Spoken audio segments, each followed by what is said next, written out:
Tere, Rita! Tere, Hannes! Tavaliselt pole ükski asi üdini halb või hea. Lihtsalt peab vaatama, et midagi ei saaks üle liia. Ka stressiga on sama lugu.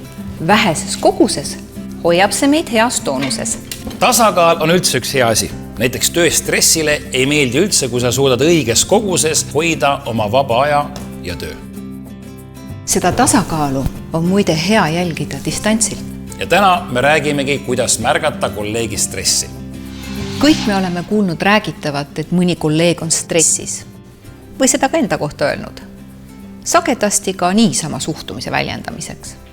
Ilmselt harvem oleme mõelnud sellele, kas oskame päriselt märgata, kui kolleegil on stress ja mida siis ette võtta. Kõige lihtsam on muidugi kolleegi käest aega, et küsida, et kuule, kuidas sul läheb. Ja seda nii, et ta ka mõistaks, et te tõesti vastust ootate. Hea küll. Hannes, kuidas sul päriselt läheb? No näed, juba väike märkamine ja mure jagamine aitab stressi leevendada. Isegi kui teine kuidagi aidata ei saa ega oska. Seega kohvinurgas pane telefon käest ja räägi kolleegiga ka mittetöistel teemadel. Kui aga kolleeg oma stressis olekut eitab, kas siis kartusest sellest rääkida või pole ta endalegi teadvustanud, saab stressisümptomeid kõrvalt märgates kolleegi varakult aidata. Esimeseks selliseks sümptomiks on tähelepanu vigade tegemine.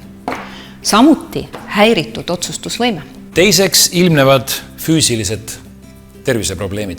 Kolleeg on sageli haige, kurdab tihti valusid seljas või peas või kõhus ja tundub, et kõik viirushaigused nakkavad just temale. Kõrvalt on märgatavad ka kiired kaalumuutused ja seda mõlemas suunas. Sageli ka kolleegi lihtsalt väsinud ja kurnatud olek, enda välimuse hooletusse jätmine. Kolmandaks, muutused käitumises. Kolleegi tööpäevad venivad väga pikaks ja ta ei tee enam lõunapause. Tekivad raskused eesmärkide täitmisel ning ta hoiab eemale sotsiaalsetest üritustest ja vestlustest. Neljandana ka emotsionaalsed muutused.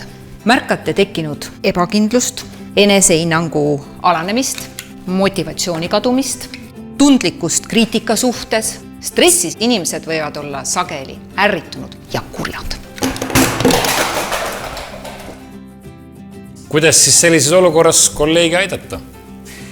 Esmalt soovitaks suhtlemist. Öeldagi, et oled stressis ning pakkuda abi ja anda soovitusi. Suhtlemine on tõepoolest esmatähtis. Soovitage oma murede jagamist, sõprade ja pereliikmetega ühise aja veetmist, oma hobidega tegelemist. Samuti regulaarne trenn ja tervislik toit. Mõõdukas aeroobne koormus, näiteks kiire kõnd, jooksmine, rattasõit või ujumine, peletavad ärevust ja stressi. Uuringud soovitavad selliselt treenida üle päeviti, vähemalt pool tundi korraga. Lisaks tervisliku toidu söömisele tuleks vältida liigset suhkru ja kohvi tarbimist, samuti hoiduda alkoholiga liialdamast. Ja magamine. Kui une jaoks piisava aja võtmisest pole kasu või uni on hoopis häiritud, tuleks julgustada kolleegi spetsialisti poole pöörduma. Oluline on ka tööl hinnata realistlikult oma koormust, jagada oma tööd osadeks ja võimalusel neid ka delegeerida. Tööpäeva kestel tuleks teha taastumiseks pause ja muidugi mitte unustada huumorit. Kõik saab algus aga heast tahtest ja märkamisest. Märka kolleegi stressi ja ulata oma abikäsi.